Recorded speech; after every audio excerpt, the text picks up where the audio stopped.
Hello everyone, चलिए देखते हैं 6 से 8 मार्च के सभी मोस्ट इंपॉर्टेंट करंट अफेयर को जो हमारे एग्जाम में आने की 100% संभावना रखते हैं। तो बिना किसी देरी के वीडियो की शुरुआत करते हैं। सबसे पहले हम वीडियो में देखते हैं कोटेशन जो हमें पढ़ाई के साथ साथ एक अच्छा इंसान बनाता है। तो आज जो है वो कोटेशन से भी बहुत बड़ी चीज़ है, क्योंकि आज है महिला दिवस। तो इस महिला दिवस पर सभी महिलाओं को हार्दिक हार्दिक शुभकामनाएं।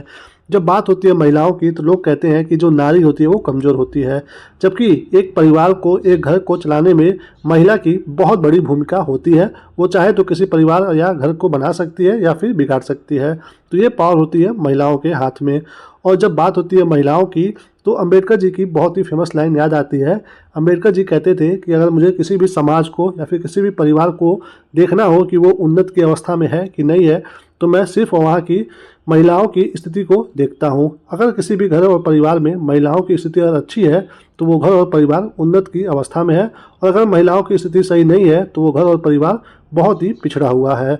और महिलाओं के बारे में ही स्वामी विवेकानंद जी कहते हैं कि किसी भी देश को आगे बढ़ना है तो जब तक उस देश की 50% जो महिलाएं हैं वो आगे नहीं आएंगी तब तक वो देश आगे नहीं बढ़ सकता है। कोई देश ही क्यों, ये जो दुनिया चल रही है, ये जो पृथ्वी चल रही है, ये महिलाओं की वजह से ही चल रही है। महिला की वजह से ही हम और आप जन्म लेते हैं और इस दुनिया को आगे बढ़ाते हैं। तो महिलाओं का जो योगदान है इस दुनिया में, इस पृथ्वी पे, इसे कभी भी भुलाया नहीं जा सकता है। यही वजह है कि हमें उनको बहुत ही सम्मान भरी नज़र से देखना चाहिए, और जब भी मौका मिले, जब भी हर एक महिला को, हर एक नारी को सम्मानित करने का अवसर हमें नहीं छोड़ना चाहिए। ओके, तो आज से आप लोग आपके आसपास में जो भी महिलाएं हैं, चाहे वो माँ के रूप में हो, चाहे वो बहन के रूप में हो, चाहे वो भाभी के रूप में हो या फिर बेटी के रूप में हो, किसी भी रूप में हो, आपको बिल्कुल सम्मान की नज़र से देखना है और उनको बिल्कुल सम्मान देना है। ओके, चलिए देखते हैं सभी मोस्ट इंपॉर्टेंट करंट अफेयर क्या क्या है। तो सबसे पहला प्रश्न है 86 नंबर का जो भारत बांग्लादेश संयुक्त नदी आयोग है, इसकी पहली बैठक कहाँ संपन्न हुई है। ओके, ये है 86 नंबर का भारत बांग्लादेश संयुक्त नदी आयोग, इसकी बैठक हो रही है। तो पहली बैठक कहाँ पे हो रही है, सामने यहाँ पे ऑप्शन है, तो ये हो रही है सी, कोलकाता में। कहाँ पे हो रही है, कोलकाता में। देखिए इसके बारे में डिटेल में। 86 नंबर की जो ये बैठक है भारत बांग्लादेश संयुक्त नदी आयोग की, ये कहाँ पे होने वाली है, कोलकाता में। और इस बार जो प्लान है वो ये है कि जो हमारे बीच में गंगा जल संधि है उसका हम लोग क्या करें, नवीकरण करें 2026 तक। गंगा जल जो बंटवारा हुआ था भारत और बांग्लादेश के बीच में, ये कब हुआ था, 1996 में। मोस्ट इंपॉर्टेंट है, एग्जाम में सीधे एक क्वेश्चन पूछता है। जल शक्ति मंत्रालय के अनुसार भारत और बांग्लादेश में 54 नदियों का पानी जो है वो साझा होता है। यानी कि भारत और बांग्लादेश के बीच में छोटी से छोटी, बड़ी से बड़ी नदी मिला करके टोटल 54 नदियां हैं। ओके, भारत और बांग्लादेश के संयुक्त नदी आयोग का जो गठन हुआ था वो 1972 में हुआ था, जो इस बार बैठक ले रही है अपने 86 नंबर की, कहाँ पे, कोलकाता में। यहाँ पे बात हो रहा है भारत और बांग्लादेश के बीच में।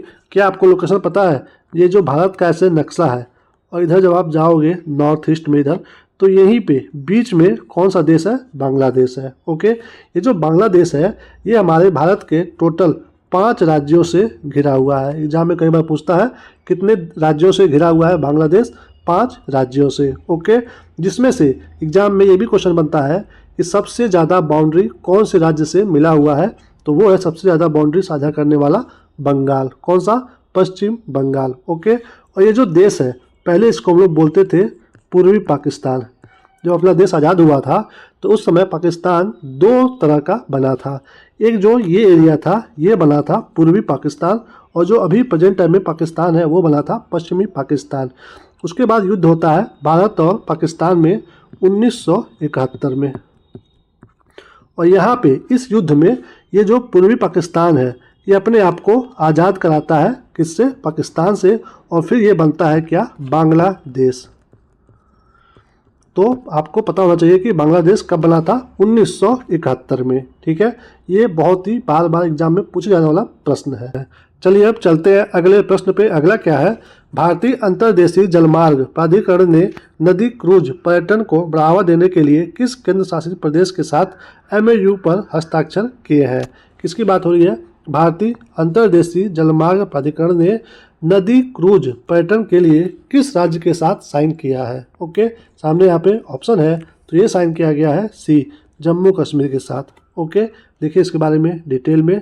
IWAI यानी कि inland water authority of India ने नदी क्रूज पर्यटन को बढ़ावा देने के लिए जम्मू कश्मीर के साथ समझौता किया है, जिसके तहत केंद्र शासित प्रदेश में नदी क्रूज पर्यटन को विकसित किया जाएगा। इस पहल का जो उद्देश्य है वो ये है कि हमें पर्यटन को बढ़ावा देना है, रोजगार का सृजन करना है, आर्थिक विकास को गति देना है और जल आधारित अवकाश पर्यटन को प्रोत्साहित करना है। ये इसका उद्देश्य है। इस परियोजना के अंतर्गत जम्मू कश्मीर की 3 राष्ट्रीय जलमार्गों कौन कौन से, चिनाब नदी, झेलम नदी और रावी नदी। चिनाब नदी को क्या बोलते हैं, नेशनल वाटरवे 26 और इसको बोलते हैं नेशनल वाटरवे 49 और रावी नदी को बोलते हैं नेशनल वाटरवे 84। इन तीनों नदियों पे क्या किया जाएगा, अवसंरचना यानी कि इंफ्रास्ट्रक्चर का निर्माण किया जाएगा, सुधार का कार्य किया जाएगा, जिससे यहाँ पे क्रूज का संचालन अच्छे से हो सके। यहाँ पे बात हुआ है 3 नदियों के बारे में। अगर ये 3 नदियाँ चर्चा में है तो यहाँ से हमारे एग्जाम में भर भर के क्वेश्चन एग्जाम में आने वाले हैं। देखिए यहाँ पे एग्जाम में क्वेश्चन कैसे बनता है। यहाँ से ये जो नदियाँ हैं ये पंचनद, ये है पंचनद भारत की नदियाँ जो कि हमारे भारत में उत्तर के दिशा में पाई जाती हैं। यहाँ पे देखिए इंडिया, यहाँ पे जम्मू कश्मीर है। ये देखिए यहाँ पे एक नदी निकल रही है यहाँ से, तिब्बत से जा रही है कहाँ पे, इंडस में मिल जा रही है। और एक यहाँ से निकल रही है इंडस रिवर जो कि यहाँ पे जा कर के ऐसे आ रही है। और ये देखिए यहाँ पे है ब्यास रिवर, फिर यहाँ पे है रावी रिवर और यहाँ पे है चिनाब और ये है झेलम। तो एग्जाम में यहाँ पे क्वेश्चन कैसे बनता है, कई बार सिंपली आपको सीक्वेंस दे देगा, या तो उत्तर से दक्षिण या फिर दक्षिण से उत्तर की दिशा में इनका सीक्वेंस बताइए। यहाँ से आपके एग्जाम में ऐसे भी क्वेश्चन पूछ सकता है कि किन 2 नदियों का जो उद्गम है वो भारत में नहीं है।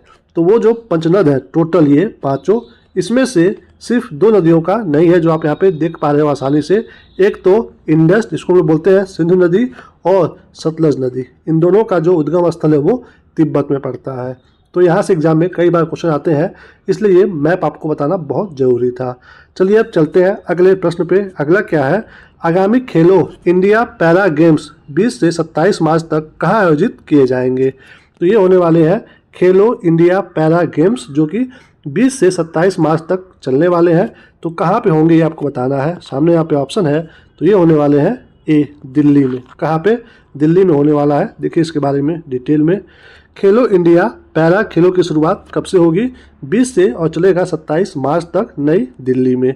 इन खेलों में अंतर्राष्ट्रीय खिलाड़ियों सहित करीब 1230 पैरा खिलाड़ी भाग लेने वाले हैं।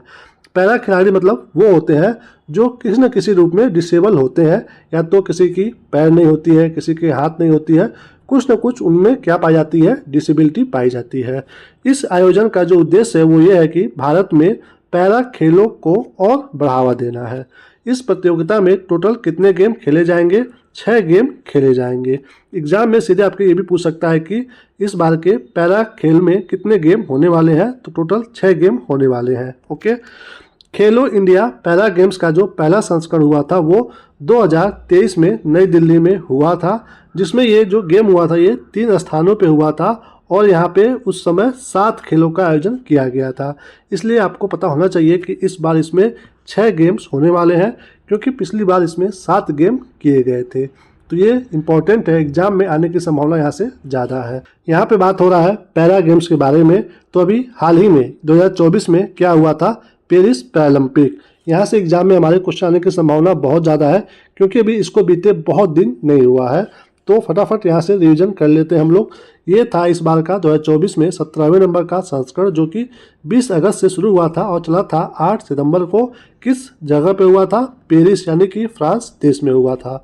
तो इस बार के गेम का जो शुभंकर था, लोगो था, वो था ओलंपिक फ्रीज। और इसका जो फाइनल रिजल्ट आया था वो ये आया था कि भारत 7 स्वर्ण पदक के साथ, 9 रजत पदक के साथ और 13 कांस्य के साथ टोटल 29 पदक जीता था और पदक तालिका में 18वें स्थान पे था। तो आपको पता होना चाहिए, एग्जाम में सीधे पूछ सकता है कि कितना गोल्ड आया या फिर टोटल कितना आया और रैंकिंग क्या थी भारत की, किसमें, पेरिस पैरालंपिक 2024 में। ओके, एग्जाम में आ सकता है क्योंकि ज़्यादा पुराना नहीं है, इसलिए यहाँ पे आपको बताया जा रहा है फिर से। चलिए अब चलते हैं अगले प्रश्न पे। अगला क्या है, बच्चों के नियमित टीकाकरण को बेहतर बनाने के लिए राइज, जिसको हम लोग बोलते हैं रैपिड इम्यूनाइजेशन स्किल एनहेंसमेंट नामक जो ऐप है, ये किस राज्य सरकार ने लॉन्च किया है। सामने यहाँ पे ऑप्शन है किसने लॉन्च किया है? राइज नामक ऐप ये लॉन्च किया गया है यूपी में, उत्तर प्रदेश में। देखिए इसके बारे में डिटेल में। उत्तर प्रदेश सरकार ने बच्चों के नियमित टीकाकरण को बेहतर बनाने के लिए राइज नामक ऐप को लॉन्च किया है। इस ऐप के जरिए स्टाफ, नर्स, एएनएम और हेल्थ विजिटर को डिजिटल प्रशिक्षण दिया जा रहा है, जिससे वे टीकाकरण प्रक्रिया को अधिक प्रभावी और व्यवस्थित तरीके से संचालित कर सकते हैं। यानी कि इसको टोटली क्या बनाया जा रहा है? डिजिटल बनाया जा रहा है। तो कौन सी सरकार कर रही है? ये यूपी गवर्नमेंट। ओके, चलिए अब चलते हैं अगले प्रश्न पे। अगला क्या है? हाल ही में विविधता का अमृत महोत्सव के दूसरे संस्करण का उद्घाटन किसने किया है? तो ये है विविधता का अमृत महोत्सव, जो कि दूसरा संस्करण है। तो इसका उद्घाटन किसने किया है? सामने यहाँ पे ऑप्शन है। इसका उद्घाटन किया गया है बी, द्रौपदी मुर्मू जी के द्वारा। कौन है ये? हमारे देश की राष्ट्रपति जी। देखिए यहाँ पे डिटेल में इस बारे में। भारत की राष्ट्रपति श्रीमती द्रौपदी मुर्मू ने राष्ट्रपति भवन में विविधता का अमृत महोत्सव के दूसरे संस्करण का उद्घाटन किया है। यह महोत्सव क्या करता है? भारत की समृद्ध संस्कृति विरासत को प्रदर्शित करता है, जिसमें प्रत्येक संस्करण में विभिन्न क्षेत्रों की झलक देखने को मिलती है। यानी कि यहाँ पे हम लोग शो करते हैं कि हमारे देश में कितने तरह तरह के संस्कृति हैं, विरासत है, जिनको हम साथ में लेकर के चल रहे हैं। और हर बार नए नए एरिया के बारे में बताया जाता है। इस बार का जो आयोजन है वो दक्षिण भारत के राज्यों, जो कि कर्नाटक, केरल, तमिलनाडु, तेलंगाना, आंध्र प्रदेश और केंद्र शासित प्रदेशों में यानी कि लक्षद्वीप और पुडुचेरी पर केंद्रित है। यानी कि इस बार का जो आयोजन है सारा फोकस रहेगा कि हमारे जो साउथ इंडिया के जो एरिया है वहाँ पे क्या संस्कृति है, क्या कल्चर है, क्या विरासत है, ये सब दिखाया जाएगा। ओके, और ये जो पहल है कारीगरों, कलाकारों, साहित्यकारों और विशेषज्ञों को अपने हुनर को प्रदर्शित करने का अवसर प्रदान करती है। ओके, ये किसके द्वारा किया गया उद्घाटन? राष्ट्रपति द्रौपदी मुर्मू जी के द्वारा। आपको यहाँ पे कमेंट करके बताना है कि ये जो द्रौपदी मुर्मू जी हैं ये हमारे देश की कौन सी नंबर की, किस नंबर की राष्ट्रपति हैं। ओके, इनका नंबर बताना है कि ये 14वें नंबर की हैं, 15 नंबर की हैं, 16वें नंबर की हैं। वो नंबर आपको कमेंट करके बताना है कि ये किस नंबर की राष्ट्रपति बनी है हमारे देश की। चलिए अब चलते हैं अगले प्रश्न पे। अगला क्या है? हाल ही में अचंता शरथ कमल ने संन्यास की घोषणा की है, वे किस खेल से संबंधित है? यानी कि ये खिलाड़ी है, नाम है इनका अचंता शरथ कमल। अब ये संन्यास ले लिए है, इनका संबंध किस खेल से आपको बताना है। सामने यहाँ पे ऑप्शन है। तो दोस्तों इनका संबंध है डी, टेबल टेनिस से। ओके, देखिए इनके बारे में डिटेल में। भारत के दिग्गज टेबल टेनिस खिलाड़ी अचंता शरथ कमल ने अपने टेबल टेनिस से क्या कर दिया है? संन्यास की घोषणा। इनका जो विदाई होगा वो एक टूर्नामेंट के बाद होगा। वो जो टूर्नामेंट है वो है WTT स्टार कंटेंडर, जो कि 25 से 30 मार्च 2025 को होने वाला है। कहाँ पे? चेन्नई के नेहरू इंडोर स्टेडियम में। उसके बाद इनकी विदाई हो जाएगी। अगर हम बात करें इनकी उपलब्धियों के बारे में तो ये 5 बार क्या रह चुके हैं? ओलंपियन रह चुके हैं। 10 बार ये राष्ट्रीय एकल चैंपियन बन चुके हैं। एशियाई खेलों में 2 पदक, कॉमनवेल्थ गेम में 13 पदक का रिकॉर्ड है इनका। 2006 के मेलबर्न कॉमनवेल्थ गेम्स में पुरुष एकल और टीम स्वर्ण पदक जीत करके ये धमाकेदार डेब्यू किए थे। 2022 में ये बर्मिंघम कॉमनवेल्थ गेम में 4 पदक जीते थे, जिसमें 3 स्वर्ण था, 1 रजत था। ओके, इनका जो करियर का सर्वोच्च रैंकिंग है वो कितना रहा है? 30। कितना रहा है? 30 इनके करियर का सर्वोच्च रैंकिंग रहा है। क्या नाम है इनका? इनका नाम है दोस्तों अचंता शरथ कमल जी। आप यहाँ पे इनकी फोटो देख सकते हो। चलिए अब चलते हैं अगले प्रश्न पे। अगला क्या है? हाल ही में जारी 19वीं वेल्थ रिपोर्ट 2025 के अनुसार भारत किस स्थान पे रहा है? यानी कि ये जो रिपोर्ट है 19वीं नंबर की वेल्थ रिपोर्ट 2025 की, इसमें भारत की रैंकिंग क्या है ये आपको बताना है। सामने यहाँ पे ऑप्शन है। तो इस बार भारत की रैंकिंग है डी, 4थे नंबर पे। किसमें? वेल्थ रिपोर्ट में। देखिए यहाँ पे डिटेल में 19वीं वेल्थ रिपोर्ट के अनुसार भारत किससे किससे पीछे है? यूएस से, अमेरिका से, चीन से और जापान से। उसके बाद 4थे नंबर पे आता है भारत। देश में जो हाई नेट वर्थ है वो इंडिविजुअल अगर बात करें हम तो पिछले वर्ष कितना था? 80,686। ओके, जो कि अब बढ़ के हो गया है कितना? 85,698, जिसमें 6% का टोटल ग्रोथ हुआ है। किसकी बात हो रही है? ये high net worth individual. Okay. Report में भारत की जो प्रगति का जो श्रेय है वो इसकी मजबूत आर्थिक विकास दर, व्यापक स्मार्टफोन पहुंच से प्रेरित बढ़ते स्टार्टअप इकोसिस्टम, उद्यमशीलता की बढ़ती संस्कृति को दिया गया है। यानी कि ये सब वजह है जिसकी वजह से देश हमारा आगे बढ़ रहा है। ये जो वेल्थ रिपोर्ट है कहाँ से पब्लिश होता है? ये पब्लिश होता है लंदन से। लंदन में एक रियल इस्टेट कंसल्टेंसी फर्म है जिसका नाम है नाइट फ्रैंक, इसके द्वारा ये पब्लिश किया जाता है। यानी कि ये लंदन देश से पब्लिश होता है वेल्थ रिपोर्ट। तो कौन सा रैंकिंग है इस बार? भारत का 2025 में चौथे नंबर पे है। ठीक है, चलिए अब चलते हैं अगले प्रश्न पे। अगला क्या है? हाल ही में ई मार्केट प्लेस, जिसको लोग बोलते हैं जेम, का सीईओ नियुक्त किया गया है। यानी कि जो ई मार्केट है उसके हाल ही में सीईओ कौन बने हैं? सामने यहाँ पे ऑप्शन है, तो बनाए गए हैं दोस्तों सी, अजय भादु जी। कौन बने हैं? अजय भादु जी। देखिए यहाँ पे डिटेल में, गुजरात कैडर के 1999 बैच के भारतीय प्रशासनिक अधिकारी अजय भादु को सरकारी ई मार्केट प्लेस, जिसको हम लोग जेम बोलते हैं, इसका सीईओ नियुक्त किया गया है। ये किनका स्थान लेने वाले हैं? एल सत्य श्रीनिवास जी का। सरकारी ई मार्केट प्लेस जो है भारत सरकार द्वारा 9 अगस्त 2016 को राष्ट्रीय सार्वजनिक खरीद पोर्टल के रूप में लॉन्च किया गया था। यानी कि ये कब बनाया गया था जेम? 9 अगस्त 2016 को। यह एक संपूर्ण ऑनलाइन बाजार है जो सरकारी खरीद के लिए भारत का सबसे बड़ा ई मार्केट प्लेस है। ओके, ये सरकारी खरीद के लिए ई मार्केट है। चलिए अब चलते हैं अगले प्रश्न पे। अगला क्या है? गोविंद घाट से हेमकुंड साहिब जी रोपवे प्रोजेक्ट को केंद्र ने मंजूरी दे दी है। यह किस राज्य में है? यानी कि ये कौन सा प्रोजेक्ट है?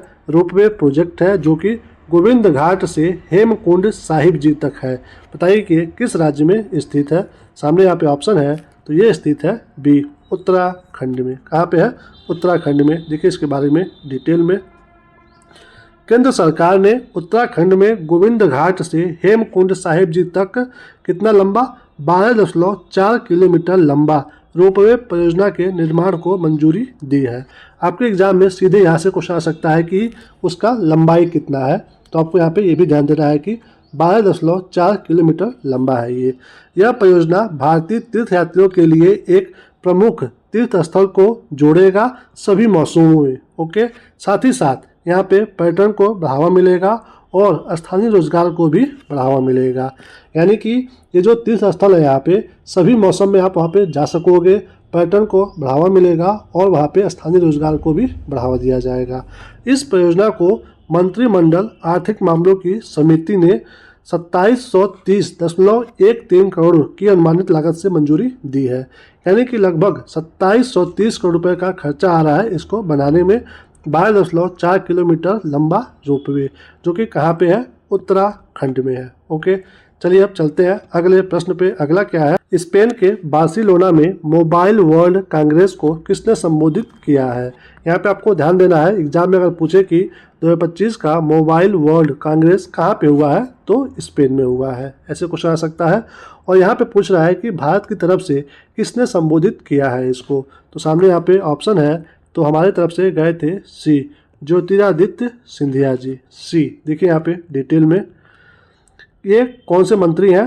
केंद्रीय संचार मंत्री श्री ज्योतिरादित्य सिंधिया स्पेन के बार्सिलोना में आयोजित होने वाले प्रतिष्ठित मोबाइल वर्ल्ड कांग्रेस 2025 में भारत का प्रतिनिधित्व करेंगे। यह विश्व के सबसे बड़े और प्रभावशाली प्रौद्योगिकी और दूरसंचार कार्यक्रमों में से एक है। इससे भारत को क्या फ़ायदा पहुंचने वाला है?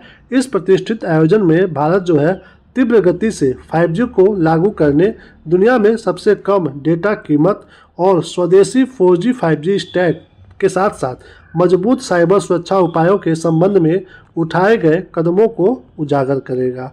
तो ये फ़ायदा पहुंचने वाला है यहाँ पे। कहाँ पे हो रहा है ये इस बार का प्रतिष्ठित मोबाइल वर्ल्ड कांग्रेस? ये हो रहा है स्पेन में। ओके, मोस्ट इम्पॉर्टेंट है, एग्जाम में आने की संभावना है यहाँ से। चलिए अब चलते हैं अगले प्रश्न पे। अगला क्या है? मुख्यमंत्री एकल महिला स्वरोजगार योजना को किस राज्य सरकार ने मंजूरी दी है?